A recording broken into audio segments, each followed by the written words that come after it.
All right, so today we are starting chapter 14, Intro to Functions of Several Variables. All right, today we're just going to learn notation, we're going to learn domain, but then we have one really fun application at the end of the lesson. If we don't have time to get to it today, we'll get to it tomorrow, but I think we'll have time to get to it today. So section 14.1, most of this is pretty quick and it's pretty much review.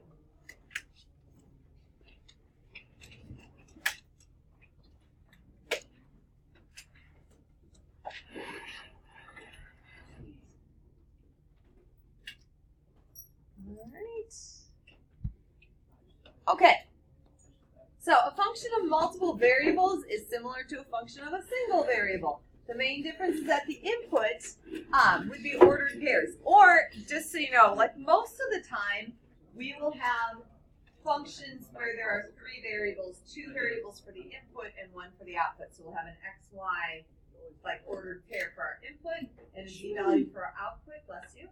But we don't have to have it just in terms of three variables. You actually can have a function with 8 variables. So it just depends on your function. And there will be problems in this unit with 4, sometimes 5 variables. But anyway, it's just the same thing. It's just instead of having an ordered pair, you'd have an ordered triple or an ordered quadruple for your input, and then you still have your output. All right. And that, just so you know, when you get into more than 3 variables, don't try to picture it in your head because you won't be able to, because it's not something that goes into a picture. It's not like a physical space kind of a thing. Usually the inputs represent different parameters of some sort and the output is something. Like we do applications with business where like it's your cost and the cost is something times what the cost of overhead is plus what, say we're producing shoes, right? The cost of leather plus the cost of plastic plus the cost of like all the different things that go into making a shoe. Cost of labor, right? Cost, all that kind of stuff. And so each of those different items might be a different variable, and then the output would be the total cost, right? So you can have a function with a whole bunch of different variables and an output. And that's okay, and it has meaning and it has value. It's just you won't be able to picture it in 3 dimensions because it's like 6 dimensions or 8 dimensions, right? So anyway, all right. The domain is defined, so we're going to start with domain. The domain is defined in terms of the input variables, and the range is a set of the output values. So domain it's going to feel a little weird at first, but you'll get the hang of it. So let's take a look at this function. So we have f of x comma y equals the square root of x squared plus y squared minus 9 all over x. So tell me anything that you know about the domain of this function. Tell me anything. X cannot be 0. You got that. Okay. What else do you know? What do you know about roots? Right, the guts inside of the root has to be greater than or equal to 0. So we get x squared plus y squared has to, minus 9 has to be greater than, I'll just write that, greater than or equal to 0. So x squared plus y squared has to be greater than or equal to 9. Okay, so that's how you write your domain. You don't have to solve for one specific variable. There are 2 variables in your input, so it's okay, that's the whole thing. So it's okay to have an expression with both of those variables in it when you're writing your domain.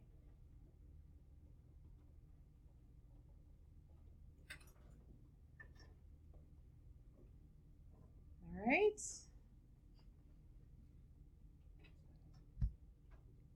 Okay.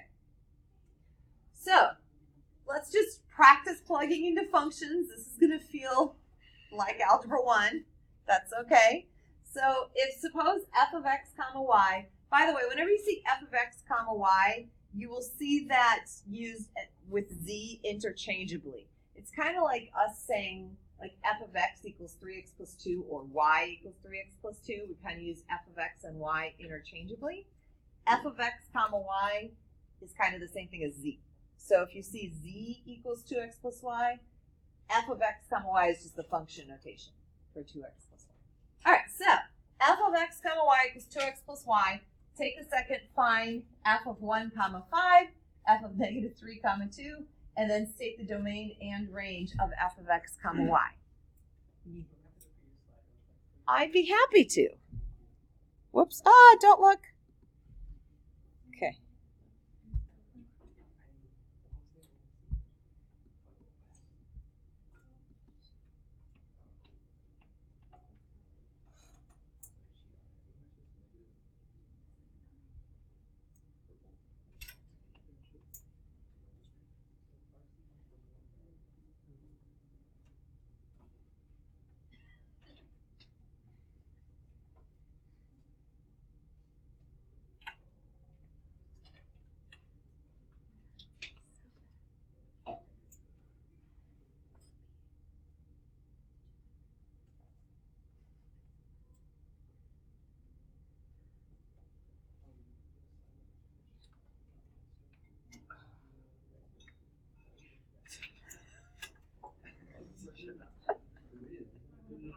I should have paused the recording. It's okay.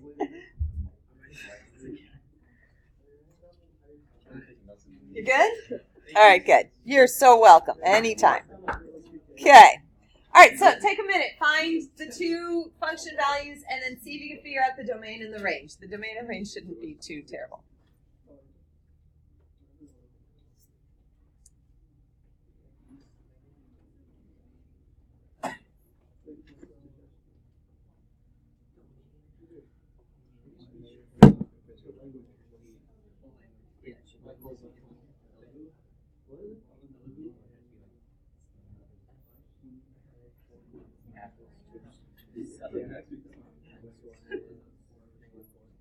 All right, so f of 1 comma 5.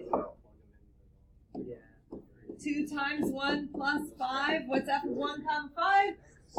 7. Right, so that means at the ordered pair 1, 5, the height, the z value is 7. All right, f of negative 3, 2. So 2 times negative 3 plus 2. What's our y value, or z value, sorry? Negative 4. Negative 4. So at the ordered pair negative 3, 2, the z value is negative 4. Okay. What do you think the domain is? Negative infinity to infinity. It's for all. It's all reals for both x and y. If there's no, it's the same as domain for regular functions. If there's no like your main sources for interesting domains are anything that makes you divide by 0 or anything that makes you have a negative under a root, right? Pretty much anything else is okay. So anyway, so our domain would be, there's that. Shoot. Okay, so x is in negative infinity to infinity, y is in negative infinity to infinity, and then the range, if x can be all reals and y can be all reals, what is z going to be? Possibilities for z, all reals, right? Okay. All right. Oh, somewhere I have the range written here. There it is. Okay. Are we good? So Josh, how you doing? Are you?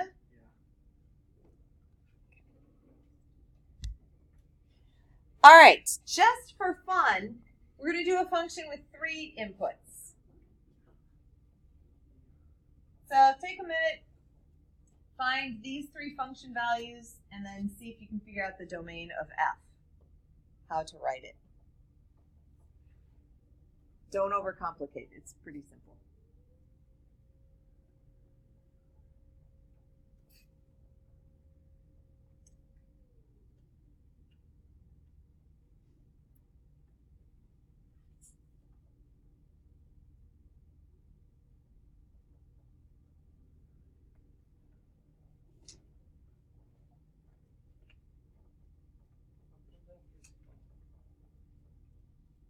Double A, alpha. Normally, z is still the output, and the input would be wxy. They actually backup for the input instead of going forward for the output. So really what I should have had is f of w comma x comma y. Yes? Yeah, it's possible. It's just the graph turns sideways. It would be unusual. It would be like saying your input is y and your output is x. So that's okay.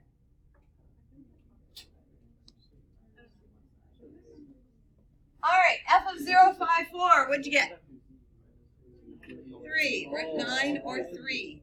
F of 6, 8, negative 3. 3. Root 11. Okay, f of negative 2, negative 1, negative 5. What'd you get? 2. Oh my gosh, just say undefined. I don't need eyes. No, we're only dealing with real numbers.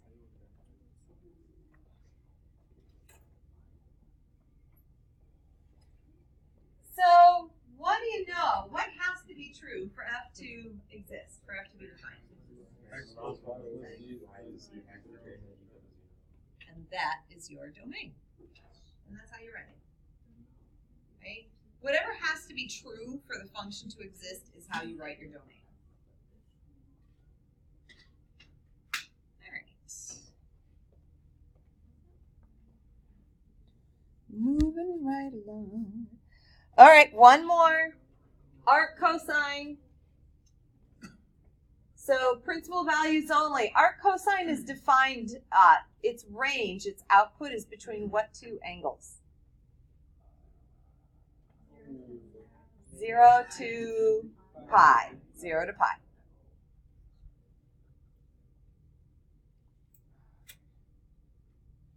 Yes, Sophie.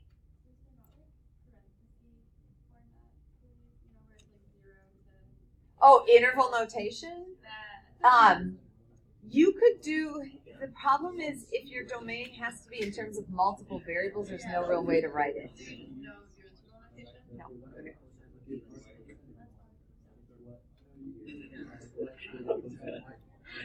Okay, just a refresher. Arc cosine of 1 is the angle whose cosine is 1.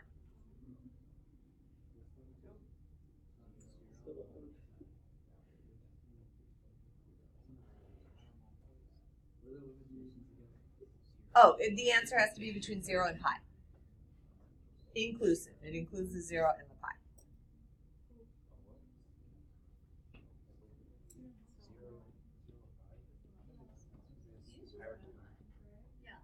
All right, let's do some of these together because I'm hate standing here. So, what is the arc? What angle has a cosine of 1? 0. I'm gonna write arc cosine 1, 0. What angle has a cosine of 5? Nothing, right? Zero. Oh, but it's 5 over 0. Or 0 over 5. Oh, shoot. Okay.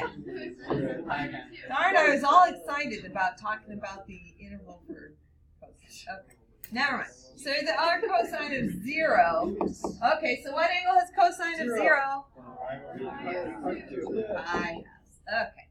All right. This one, what angle has a cosine of 5 over 0? So this would be arc cosine of 5 over 0. None. I'm going to put undefined. Yes. So is D&E going for limits then? Traditionally. Okay. I don't care. But traditionally, D&E is for limits. All right. So, domain and range.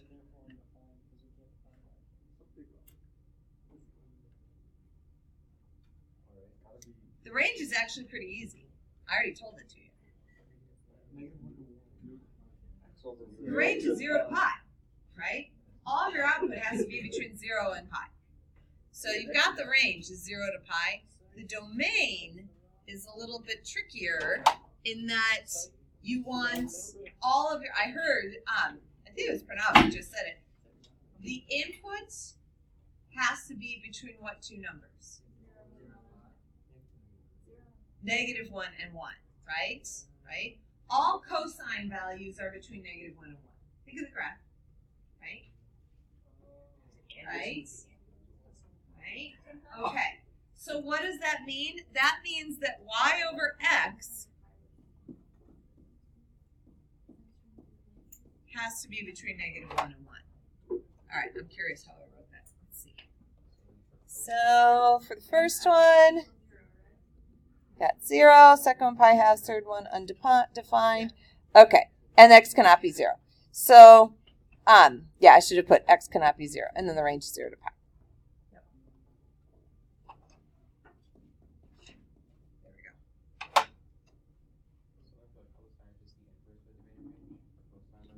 Yeah, our cosine is the inverse. Yes.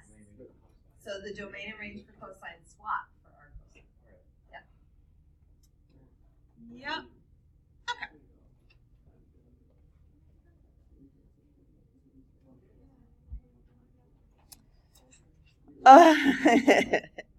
All right. What does a function of several variables look like? See if you can predict the shape before it is graphed. I have this link to GeoGebra, but I'm not going to use GeoGebra. I am going to use change 3 to y squared. I have no idea what I'm talking about. That's me just putting, let's do z equals. These are really weird examples. I did look this over. I'm just not even, okay. All right, so let's do the first one. I'm going to use Grapher. So I have z equals 6 minus 2x minus 3y. What type of a surface do you think that's going to look like? A line or a plane?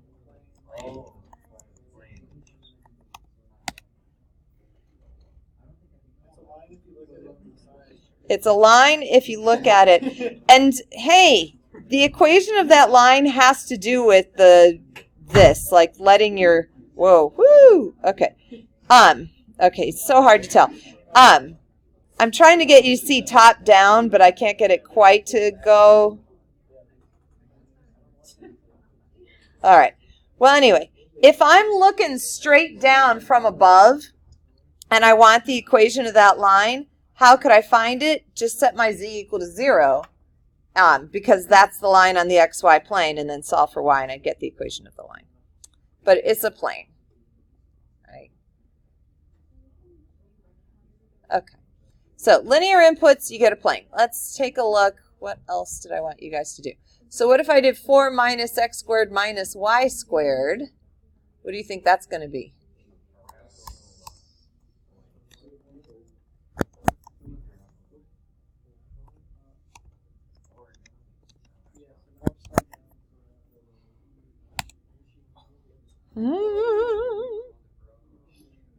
There you go. It's the same paraboloid that we sketched at the beginning, except instead of shifted up 2, it's shifted up 4.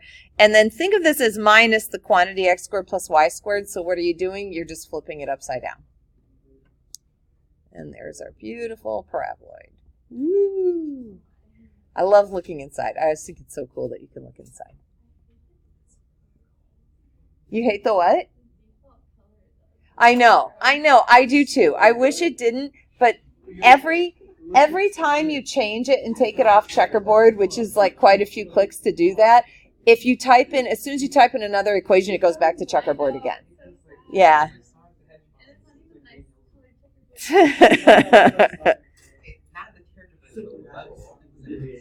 All right, e to the negative x.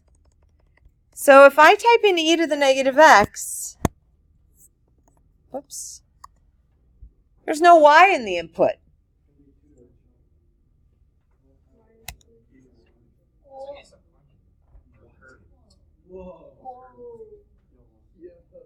So what happens is if this is, how do I say that?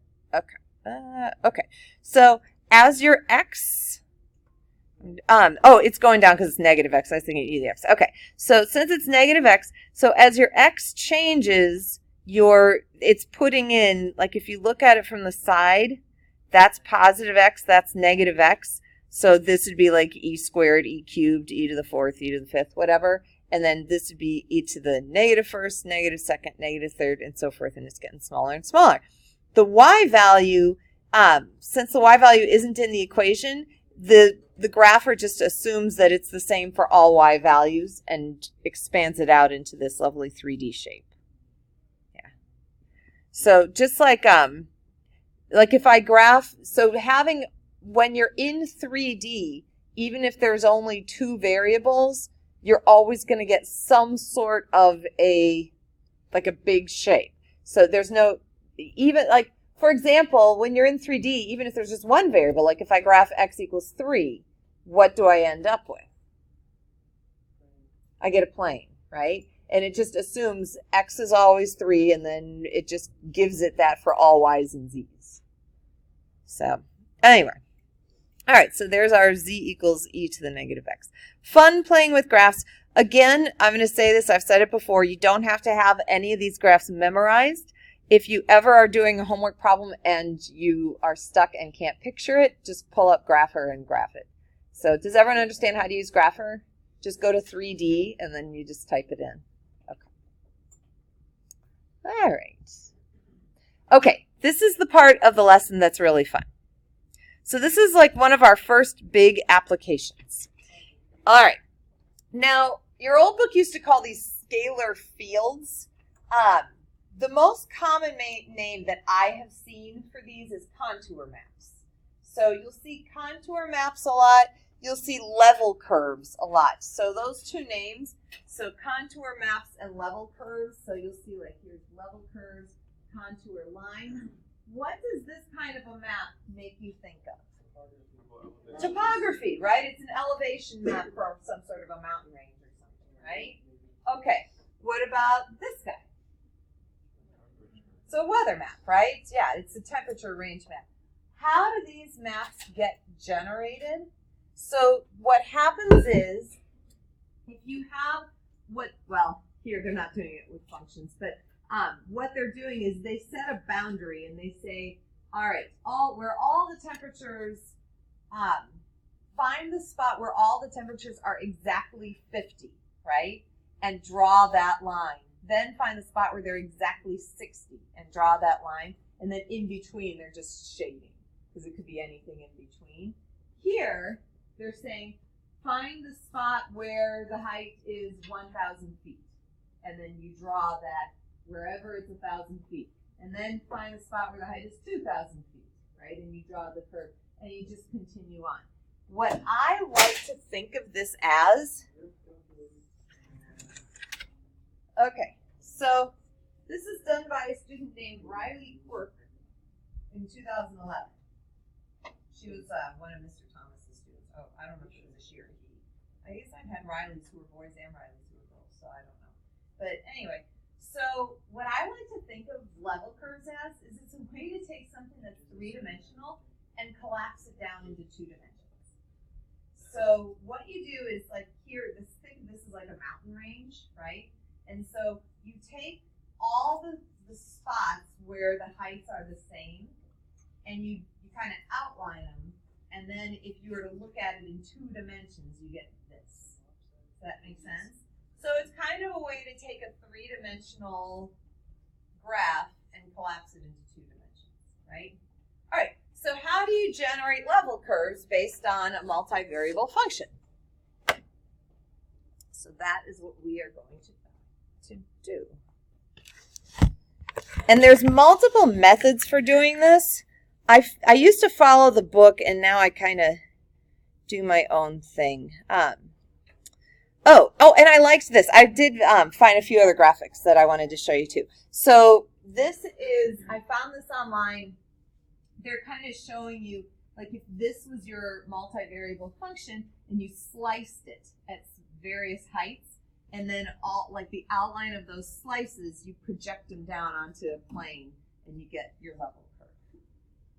So anyway, I think they're kind of fun. I like the concept. So here's one for kind of like a mountain thing. So again, you're just taking it and slicing it wherever you hit a specific height. and then all the outlines of your slices, then you collapse them down and you get your map. Okay.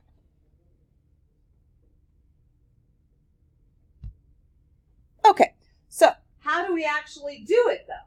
So suppose our surface is generated by the function 64 minus x squared minus y squared, all the square root of that. So we want to create a contour map for various values of c. Make sure your book calls it c. There. I know we have contour maps. I put them in your homework. I don't remember if your book calls them c values.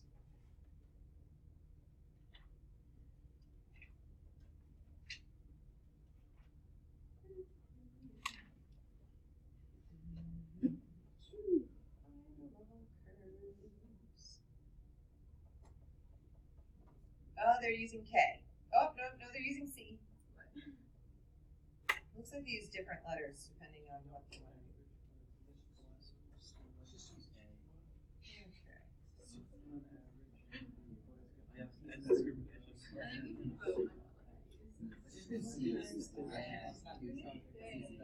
Yeah.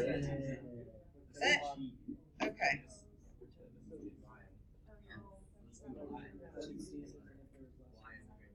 There's a bunch of very nice. So here's what they do. I kind of want to pull up the book, but that's okay. I'm just going to show you. So they say, they just say draw a contour map, and they're not telling you how to break it up, which is kind of nice. Because if they don't tell you, you can use numbers that work out nice. So if I say,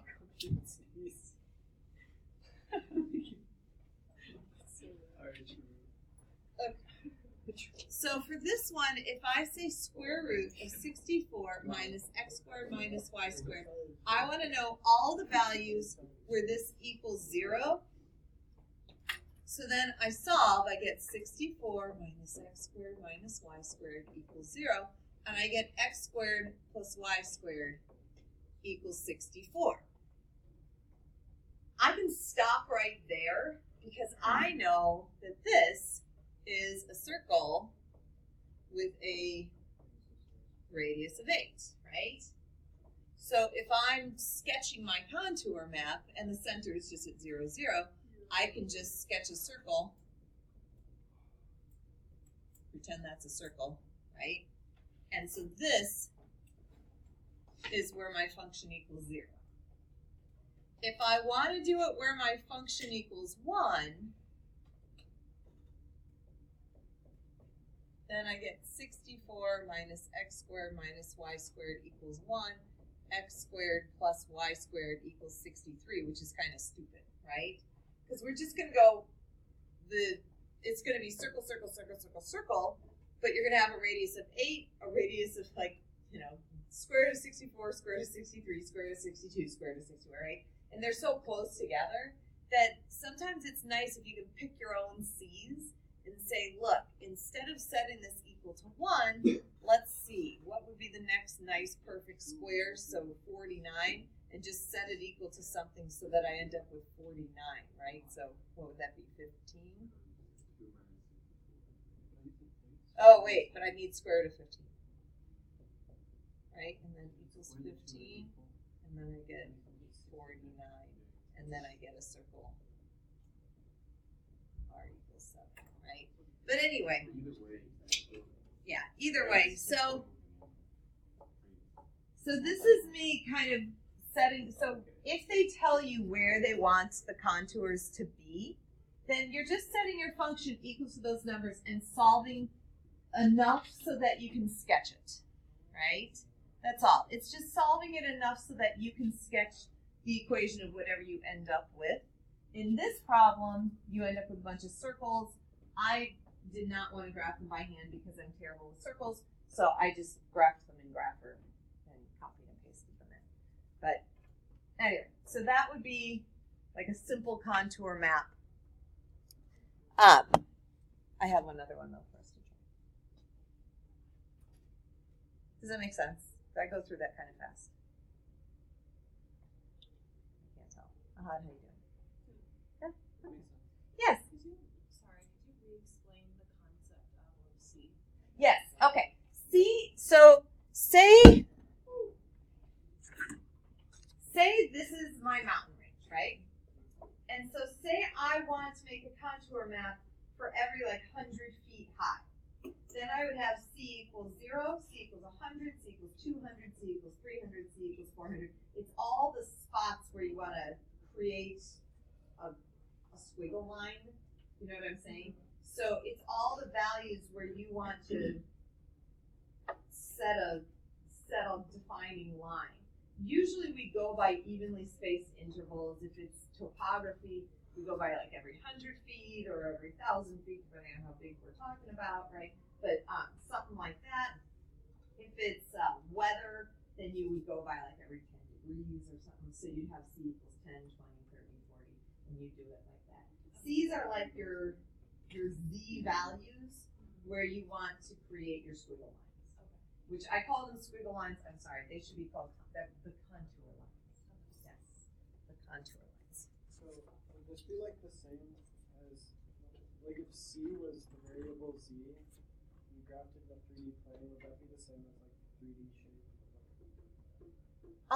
Well, you can't put a variable in for C because you but if you put Z in here, you get the full Okay, I see what you're saying. If you put a Z in here instead of a C, then you'll get the full graph in 3 dimensions, right? But the goal is to take the graph in 3 dimensions and collapse it down to 2 dimensions. Can you show us the 3-dimensional map for that? Sure. Okay, I'm thinking this is some sort of I think it's like a cone. Let's see. Square root of 64 minus x squared minus y squared. Okay. All right. Square root. Just if you need a square root, just type SQRT. Square root 64 minus x squared minus y squared. Okay. So, that's right. Duh. It's a sphere. Here, I'll show you. Yeah, I know. It's hard to tell that it's a sphere. But if you zoom out, okay, I'd need the plus or minus to get the lower hemisphere, but it is a sphere. If you change the 64 to something smaller, 36, you'll be able to see the whole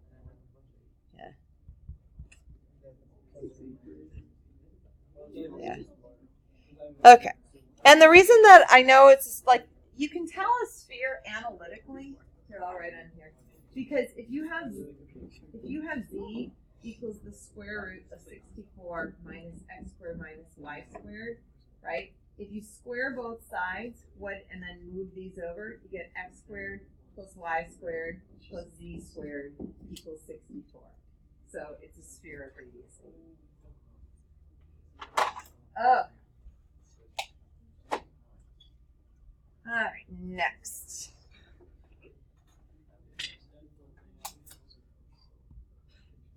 Okay, let's see. Note for the last problem, I kept the equation as is when plugging the values in C only because the equation yielded circles in standard form. However, for many level curves, it's easier to set the function equal to C and solve for y first, and then just plug in the C to get the function you need to get the graph. What on earth does that mean? So, if we have to sketch the level curves for Z equals 3x minus y, what does Z equals 3x minus y look like? It's a plane. It's a slanty plane, right? Okay. So we have a slanty plane, and we're going to produce level curves at C equals 0, 1, 2, 3. So if you set, I see what I'm saying. Nice to this. But firstly, so here's what's going on. If I go ahead and set each one equal, so if I say 0 equals 3x minus y, then I solve for y and I get y equals 3x. If I set 1 equals 3x minus y, then in order to graph, I solve for y and I get y equals 3x minus 1, right? So you sit there and you set it equal to each of the numbers that you want, and you get y equals So what I was saying is, if you're going to have to solve for y every single time, just solve for y at the beginning, and then just plug in your c's, right? And make your life easier. So that's all I was saying. Okay. So for this, if we have to sketch the level curves, we end up getting a whole bunch of lines, which makes sense because if you're I really want that pop-up to happen. Okay. Which makes sense because if your graph is just a slanty plane, then when you want a z value, it's just going to be a line. And then the next z value would just be another line on the plane, and the next z value. There wouldn't be any curve to it. It's all just line, line, line, line, line. So there's your level curve. Well, yeah, it's not a curve, but it's considered a level curve.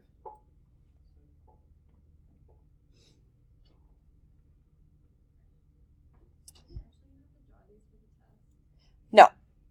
However, come on. Okay, and that's that. However, I do want to show you, I'm going to pull up WebAssign for a second.